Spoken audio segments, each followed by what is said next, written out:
Maryland's first television station. This is WABI News Campaign 2026. Good evening, everyone. Our election night coverage continues here on WABI. I'm Brittany McCatton. And I'm John Small. And as we expected, there is one race we know the result from, and most of the others we're probably going to have to wait for ranked choice voting. But let's start with a race that we do know. We do know that the Democrat Graham Plattner is going to be moving on to take on the incumbent Republican Susan Collins in the race for U.S. Senate here in Maine in November. Graham Plattner speaking to his supporters earlier tonight in Blue Hill. And our own Sierra Dubois has been in Blue Hill all night, and she joins us now with the latest from there. Hi, Sierra. Thank you so much, John and Brittany. Yeah, things are a lot quieter here at the Blue Hill YMCA after we heard from Plattner after he learned that he won the spot to challenge Senator Susan Collins. His supporters were very loud tonight in the YMCA as he gave his speech. And, you know, he spoke for a while in front of his supporters. He started out, of course, thanking people that were closest to him. He was thanking his mother, his father, his wife, and his campaign. Let's take a listen into his speech. I will stand up for you and against billionaires and greedy corporations. I will serve you, the people of Maine, not some lobbyist or party boss. I will be the champion for your dreams as if it were my own, no matter the challenge or the expense. I will fight for you.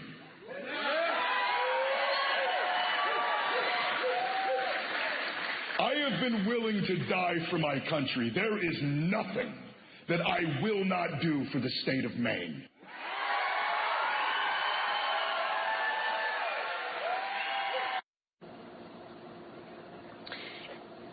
And just with that, you know, you heard the enthusiasm of his supporters in Plattner tonight. We also spoke with one of those supporters who said that his speech made him emotional and that Plattner not only resonates with him with, you know, what he said tonight and what he stands for overall, but he said that Plattner gives him hope for the future of Maine. I mean, it was amazing learning he won. I was also really just affected by the speech because he grew up really close to me, and it feels real. When he's speaking, it just resonates with me as a Mainer, you know, and everything he talks about just clicks. And, you know, he speaks with very plain language, straight up. He doesn't avoid anything. And I don't know. It made me emotional at some point in the speech. I don't know when it was, but I haven't had anyone in politics do that before. Now, before his supporters left the area, he did not hesitate to criticize Susan Collins for her support of the Trump administration in the Iran war, calling her, quote, spineless.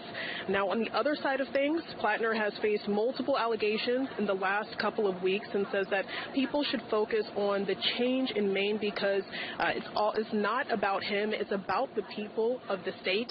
And with what you just heard right now, he was really emphasizing that the work starts now as they approach the time frame for November to really take on that challenge with Senator Susan Collins.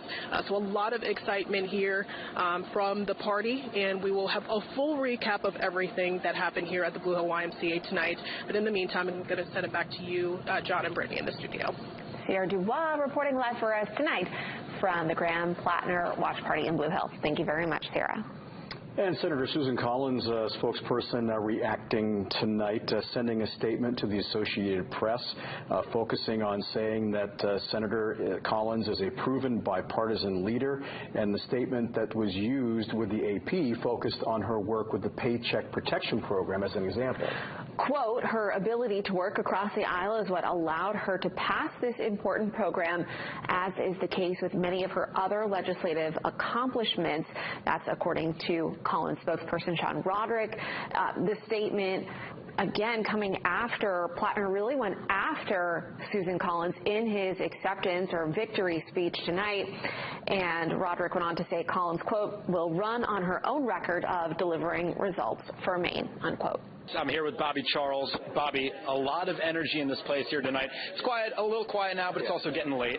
One thing that stuck out to me is that you said that thanking your supporters now would be hollow. You said the real thank you would be fulfilling your promises here on the campaign trail. Come November, if you are running, why should voters trust you over the other candidates? Well, I guess my whole life is a testament to follow through. But the reason I said that is that the Maine voters have already vested enormous trust in me. And it puts, and in this campaign, and it puts a monkey on your back. You really feel a sense of obligation to fulfill. And the reason I say that the real thank you is delivery on the promises is Mainers need, I just hit the high points of what I've been saying for 14 months. They need their property taxes reduced. They need their overall tax burden, including income tax, reduced dramatically in 4 years. They need to have the drug traffickers out of here. They need energy costs dramatically reduced, maybe 40%. They need the illegal alien burden on the state to be relieved with deportations to actually occur. They need their school system restored to the top of the nation from being where it is now at the bottom. And they want to have a government, a state that they can trust, whether it's the schools or it's the governor or it's the legislature. And I think really as a federal investigator, as a guy that's managed billions of dollars, as a guy that believes in high integrity government, who worked literally every single day with Colin Powell around the world, who managed billions of dollars, who worked with Ronald Reagan, my conviction is we have to deliver for the Maine people, because the Maine people, no party attached to any of them, the Maine people are suffering right now. They are at the edge. A lot of older Mainers, whatever party they are affiliated with, they are on fixed incomes. We're the oldest demographic in the entire United States. They have to have credible, affordable, reliable, accessible health care. They have to have the ability to pay their property taxes. So there are solutions. We have 10 and 20 and 25-point plans for each of these things. I have great teams, different task forces working these.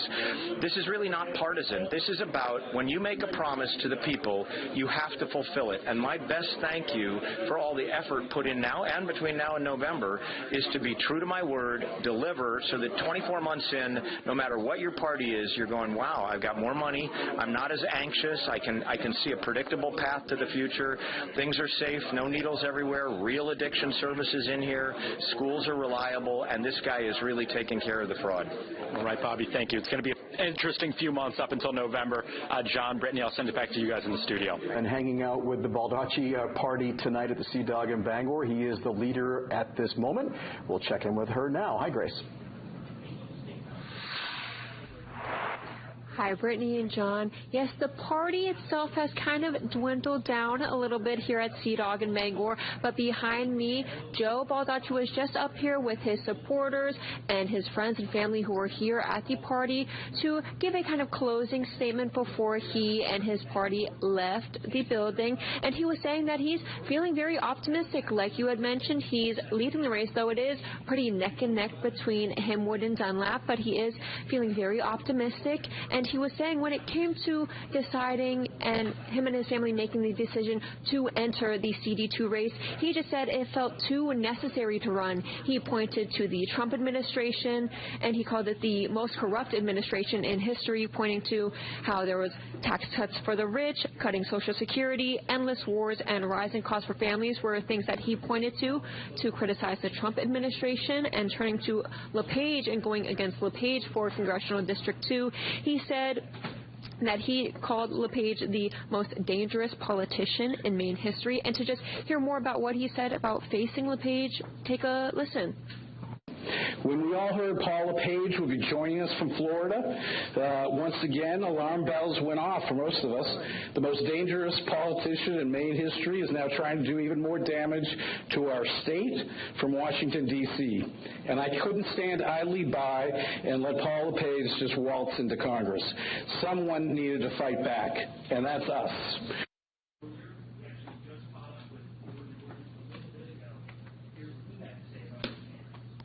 And like we were saying with this ranked choice tabulation, it's going to take, he was saying, up there days or even maybe weeks to find out who will be the CD2 Democratic nominee. But to see more from Auburn, we're going to send it to Keenan Mills. Keenan, what's going on down there?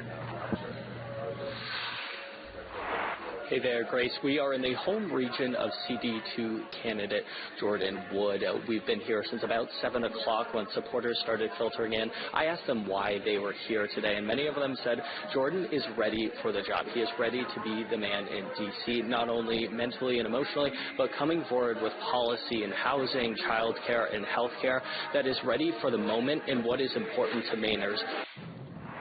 Well, a lot of national eyes on Maine today, especially with the CD2 race and the U.S. Senate race. Our Washington correspondent, Emma Wolfhorst, joins us now live in Portland. Graham Plattner, as we know, has won the Maine Democratic primary for U.S. Senate, and that's going to set up that high-stakes race with Senator Collins. Emma, what would this race mean for the balance of power in the Senate? Well, Brittany, John, this is a really, really watched race because this Senate seat is a must-win for Democrats if they want any chance at winning back control of the Senate chamber come November. Democrats really saw a 5-term GOP incumbent, Senator Collins, as vulnerable this year. She is the only Republican running to defend a state which was won by Kamala Harris in 2024, not by President Trump. So they're really trying to take advantage of that this midterm season and flip that Senate seat. As you mentioned, Plattner coming away with the Democratic nomination from this primary tonight, which was anticipated with Governor Mills dropping out back in April. That kind of already set up this general election race and propelled this race past tonight's midterm. So this is what we were anticipating to see. Voters today, Democratic voters, really coming out, and not a lot of votes for Mills, at least not enough to show any sort of protest